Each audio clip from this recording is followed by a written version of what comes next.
1959 यानी 1959 का साल, रशिया का एक इलाका उराल माउंटेन्स, सर्दियों का आखिरी महीना, बर्फ से ढका हुआ एक ऐसा इलाका जहां इंसानी कदम कम ही पड़ते हैं।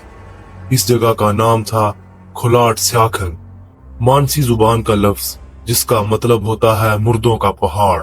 ये कोई हॉरर कहानी नहीं, ये एक डॉक्यूमेंटेड, गवर्नमेंट रिकॉर्डेड और फोरेंसिक इन्वेस्टिगेटेड हकीकत है जिसने 65 साल बाद भी दुनिया को उलझन में डाल रखा है।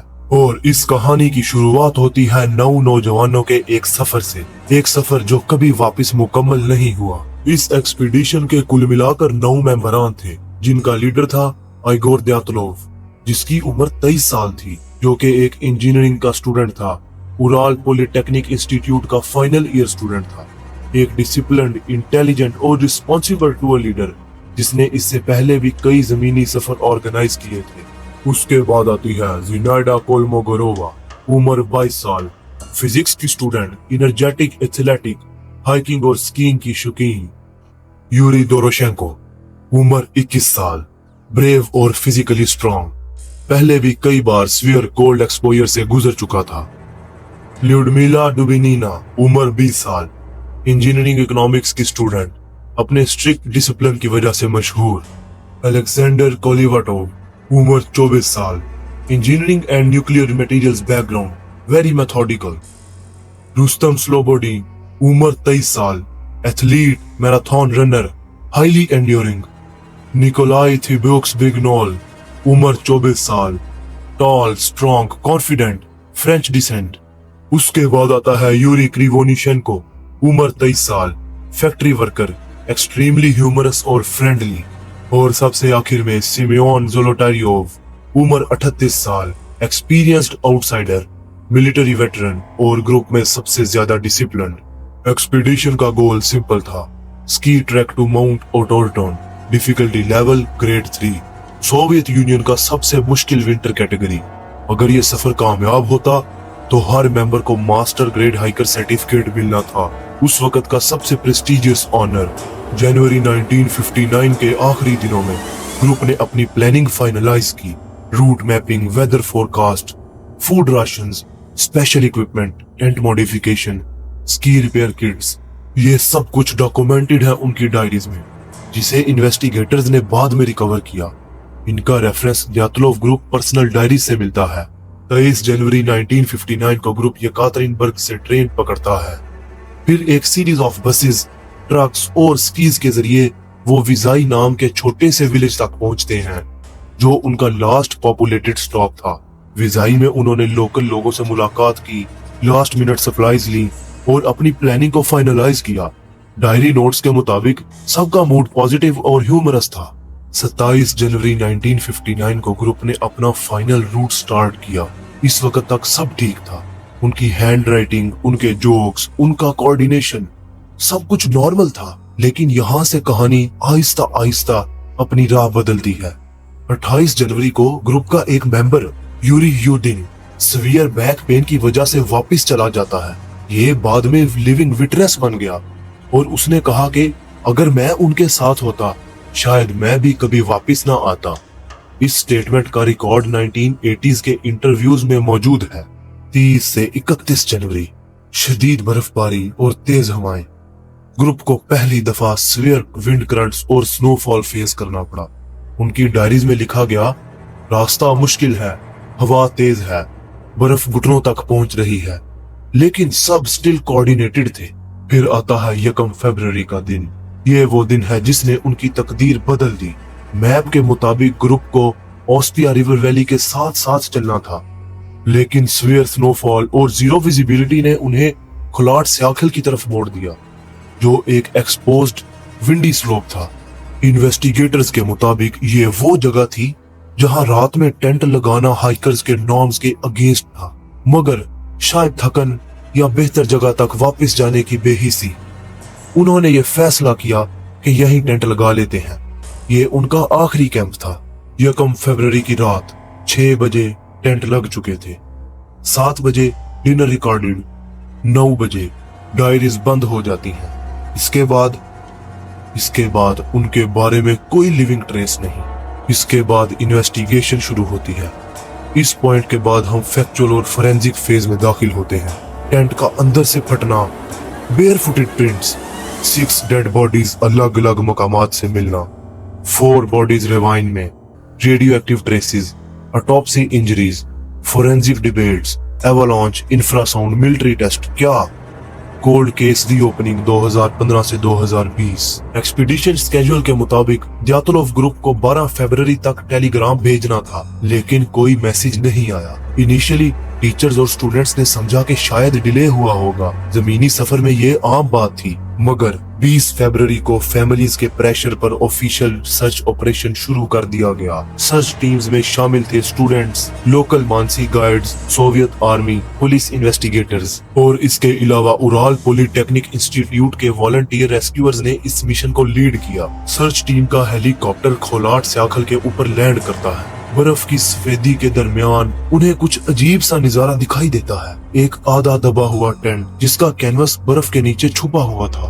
क्लोजर इंस्पेक्शन पर पता चला टेंट अंदर से फटा हुआ है। Knife cut marks inside out. सारे boots, jackets, gloves, ration items tent के अंदर मौजूद। यानी कि ग्रुप शदीद सर्दी में पूरा टेंट, कपड़े और सामान छोड़कर भागा। फुटप्रिंट्स टेंट से नीचे जंगल की तरफ जाते थे। ये फुटप्रिंट्स नंगे पांव, सिर्फ जुराबें और एक आदमी एक जूती में। इन्वेस्टिगेटर्स स्टन्ड रह गए। Why would 9 experienced hikers leave their tent barefooted in -25 degree Celsius temperature? आखिर ऐसा क्या हुआ कि -25 डिग्री के टेम्परेचर में 9 तरबियत याफ्ता एक्सपीरियंस्ड हाइकर्स अपना टेंट छोड़कर नंगे पांव भागे? आखिर ऐसा क्या हो सकता है कि -25 डिग्री के टेम्परेचर में कोई नंगे पांव अपना टेंट छोड़कर जंगल की तरफ भाग पड़े? 26 से 27 फरवरी फुटप्रिंट्स फॉलो करते हुए सर्च टीम नीचे ट्री लाइन तक पहुंचती है, जहां उन्हें एक सीडर ट्री मिलता है। इसके नीचे बर्फ में जल्दी उन्हें ट्रेसेस मिलते हैं और फिर यूरी दोरोशेंको और यूरी क्रिवोनिशेंको, उन दोनों की लाशें मिलती हैं। कंडीशन बहुत अजीब थी। दोनों हाफ नेकेड, आधे नंगे, सिर्फ अंडरवेयर। उनके हाथ और पांव पर severe frostbite. Cedar tree की ऊंची शाखों पर टूटी हुई टहनियां, हाथों के तलवे फूले हुए, जिससे पता चलता है कि दोनों ने शायद दरख्त पर चढ़कर कुछ देखने की कोशिश की। दरख्त के नीचे एक आधा जला हुआ कैंप फायर भी मिलता है। 1 से 5 मार्च के दरमियान रेस्क्यू टीम को मजीद खोजने पर सीडर ट्री से 300 से 600 मीटर दूर 3 और लाशें मिलती हैं। जिनाइडा कोलमोगोरोवा, रुस्तम स्लोबोडिन और आइगोर द्यातलोव। उन सब का रुख टेंट की तरफ था, जिससे लगता है कि वो वापस जाने की कोशिश कर रहे थे। ऑटोप्सी या पोस्टमार्टम रिपोर्ट के मुताबिक minor injuries, hypothermia death. Rustam के स्कल पर हेयरलाइन फ्रैक्चर था, बट नॉट फैटल।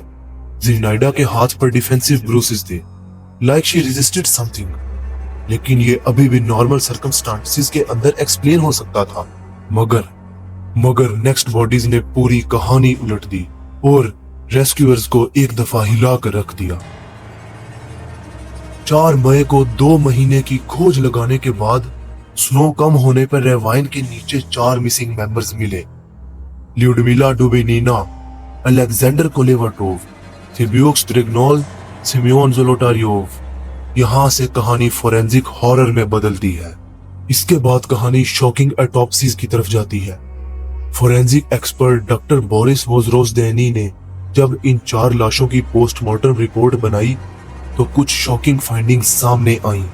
सबसे पहले थिब्यूक्स ब्रिग्नोल, स्कल पर massive depressed fracture, impact force जैसे कि स्पीडिंग कार क्रैश, यानी कि उसके सर पर इस कदर शदीद जख्म था जैसे कि स्पीडिंग कार क्रैश हुआ हो। उसके बाद ल्यूडमिला डुबिनीना, जिसकी मल्टीपल रिब्स ब्रोकन, टंग मिसिंग, आईज मिसिंग, यानी उसकी जुबान और उसकी आंखें उसके चेहरे पर मौजूद नहीं थी, और मुंह के अंदर रेडियो एक्टिव ट्रेसेस। न जाने किस चीज ने इस कदर बेरहमी से उसकी ये हालत की। उसके बाद Semyon Zolotaryov, ribs shattered on the right side, high pressure trauma, like being hit by a wave of force. और आखिर में Kolevatov, soft tissue damage, frost bite, no major fracture. Forensic conclusion shockingly stated Injuries are comparable to automobile accident trauma, but soft tissue external damage बिल्कुल नहीं, as if pressure came from outside but did not break skin. ये injuries normal fall, human attack, wild animal किसी भी तरह से explain नहीं होती।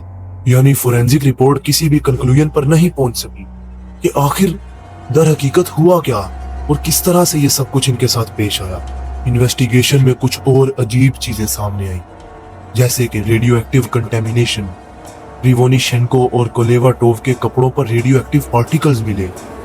Tent cut from inside. ये हर फोरेंसिक टीम ने कंफर्म किया कि टेंट अंदर से कटा हुआ था। और bodies were not together, they were split into 2-3 groups. Bodies अलग अलग जगह से मिली, एक जगह पर इकट्ठी नहीं मिली। Cloth swapping, some hikers were wearing other hikers clothes, suggesting survival attempts. यानी कि एक दूसरे के कपड़े पहने हुए थे हाइकर्स ने। ये सब कुछ बहुत अजीब था। उसके बाद no sign of external struggle, कोई अदर फुटप्रिंट्स नहीं, किसी जानवर के पांव का निशान नहीं, नो आउटसाइडर ट्रेस, किसी भी तरह का कोई एक्सटर्नल ट्रेस नहीं मिला। ये सब बातें केस को मिस्ट्री बना देती हैं।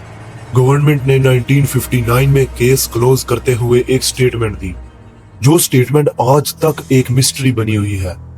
उन्होंने कहा, a compelling natural force caused the death of the hikers. लेकिन कैसी फोर्स, क्या कंपेलिंग नेचुरल फोर्स, आखिर क्या? इसका कोई जवाब नहीं दिया गया। बहुत से लोगों ने सवाल उठाया, व्हाट फोर्स, लेकिन कोई डिटेल नहीं दी गई। केस क्लासिफाइड कर दिया गया 30 साल के लिए। 2015 में केस रीओपन हुआ। 2015 में रशियन फेडरेशन ने केस रीओपन किया। 2020 में न्यू कंक्लूजन सामने आया, एवलांच प्लस हाइपोथर्मिया। लेकिन साइंटिस्ट ने इस कंक्लूजन को चैलेंज किया। प्रॉब्लम्स विद एवलांच थ्योरी ये थी कि टेंट फ्लैटन क्यों नहीं हुआ, फुटप्रिंट्स प्रिजर्व ठीक थे, एरिया में प्रीवियस एवलांच का कोई रिकॉर्ड ही नहीं, रेवाइन इंजरीज एवलांच से मैच नहीं करती। इन बुनियादी वजूहात पर साइंटिस्ट ने इस कंक्लूजन को भी जुटला दिया। उसके बाद इस पर कुछ इंडिपेंडेंट थ्योरीज भी मिलती हैं, जिसमें कि सबसे पहले है कैटाबेटिक विंड प्लस पैराडॉक्सिकल अनड्रेसिंग। कुछ एक्सपर्ट्स इसको सपोर्ट करते हैं, लेकिन फ्रैक्चर्स अनमैच्ड हैं। दूसरी थ्योरी मिलती है मिलिट्री पैराशूट माइंस, जो कि एलेक्सी राकिटिन हाइपोथेसिस में भी, जिसमें यह एक्सप्लेन किया जाता है कि प्रेशर इंजरीज हैं, radioactive dust, no external wounds, tent cut from inside. उसके बाद इंफ्रासाउंड और विंड रेजोनेंस थ्योरी, जो कि डोनी इचार ने दी, wind shapes causing low frequency vibration which is causing panic. इसका रेफरेंस डोनी इचार की बुक डेड माउंटेन से मिलता है। उसके बाद मानसी अटैक थ्योरी, जो कि रूल्ड आउट कर दी गई क्योंकि no footprints, no motive, no evidence.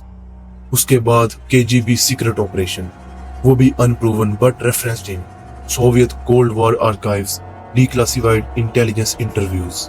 1959 के इस इंसिडेंट के 9 नौजवान हाइकर्स, जिनका सफर एक साइंटिफिक एक्सपीडिशन था, आज तक एक राज बना हुआ है। फोरेंसिक डाटा साइंटिफिक एक्सप्लेनेशन से मैच नहीं होता। नेचुरल हाइपोथेसिस इंजरीज को जस्टिफाई नहीं करते। मिलिट्री थ्योरीज इनसफिशिएंट एविडेंस रखती हैं। जितने भी डॉक्यूमेंट्स हैं, diaries, photographs, autopsies, topographic maps, weather logs, सबको मिलाकर कोई भी डेफिनेट आंसर नहीं मिलता। सोवियत और मॉडर्न इन्वेस्टिगेशंस दोनों का कंक्लूजन एक ही है, we can reconstruct what happened but we still can not explain why it happened. और शायद यही इस कहानी की असल मिस्ट्री है। वीडियो को लाइक, शेयर और चैनल को सब्सक्राइब जरूर करें। मिलते हैं आपसे अगली वीडियो में एक नए तारीखी मंजरनामे के साथ।